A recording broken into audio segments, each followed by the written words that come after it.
السلام علیکم ورحمۃ اللہ وبرکاتہ ناظرین، امید کرتا ہوں کہ تمام ناظرین خیریت سے ہوں گی، اور جو خیریت سے نہیں ہے تو اللہ تعالیٰ سے ان کے لیے خیریت کا دعا گو تاکہ ان کو خیریت نصیب ہو سکے۔ ناظرین، آج ہمارا موضوع ہے اسرائیل سے ابلیس تک ایک سبق آموز کہانی۔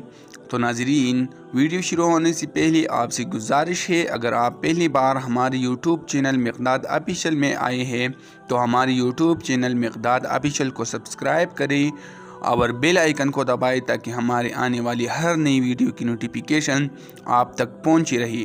تو ناظرین، چلو بڑھتے ہیں ویڈیو کی طرف۔ ناظرین، ایک روایت میں آتا ہے کہ ابلیس کو اللہ نے آگ سے بنایا۔ ابلیس نے زمین کا کوئی کونا ایسا نہیں چھوڑا جہاں اس نے عبادت نہ کی ہو۔ کائنات کے ذرے ذرے پر یہ ملعون سجدہ ریز ہوا، لیکن لوح محفوظ پر اس کا نام ابلیس درج تھا۔ اس کی اپنی عبادتوں پر بہت ناز تھا۔ روایت میں آتا ہے کہ جب فرشتوں نے لوح محفوظ پر لکھا ہوا دیکھا کہ ان میں سے کوئی ایک لعنتی ہونے والا ہے تو فرشتے بہت روئے اور مغفرت طلب کرنے لگے۔ ان کے ساتھ ابلیس بھی تھا، جس سے اپنی عبادت پر ناز تھا۔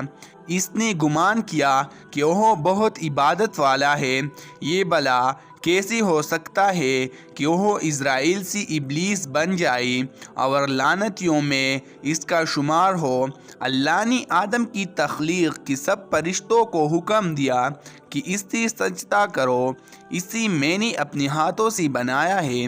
سب فرشتوں نے آدم کو سجدہ کیا، لیکن ابلیس اپنی جگہ اکڑ کر کھڑا رہا، یعنی اس کی اندر کی میں نے اس سے جھکنے نہ دیا۔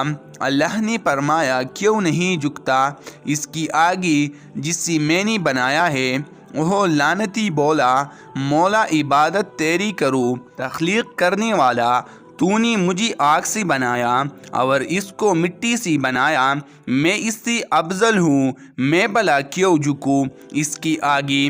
اللہ نے فرمایا، آج سے تو اسرائیل نہیں ابلیس ہے، تجھے عبادت کی توفیق ہم نے دی تھی۔ ساتوں آسمانوں پر تیرا نام ہم نے مختلف رکھا، لیکن تو اپنی تکبر اور میں کی وجہ سے مردود ہو۔ گزارش ہے کہ کبھی تکبر اور میں کو دل میں جگہ نہ دو، اپنی عبادت پر ناز نہ کرو۔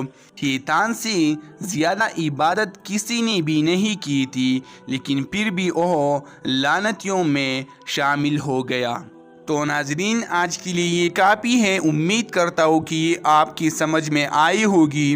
آج کے لیے یہ کافی ہے۔ نیکسٹ ویڈیو کے لیے ہمارا یوٹیوب چینل مقداد آفیشل کو سبسکرائب کریں، ویڈیو کو لائک کریں اور اپنے دوستوں کے ساتھ ضرور شیئر کریں تاکہ ان کو بھی آپ کے ذریعے کچھ معلومات مل سکیں، اور اپنا رائے کمنٹ سیکشن میں ضرور دیجیے کہ ہمارا ویڈیو کیسا لگا اور نیکسٹ ویڈیو کس موضوع پر بنانا چاہیے۔ بہت بہت شکریہ۔ خدا حافظ، ملتے ہیں نیکسٹ ویڈیو میں انشاءاللہ۔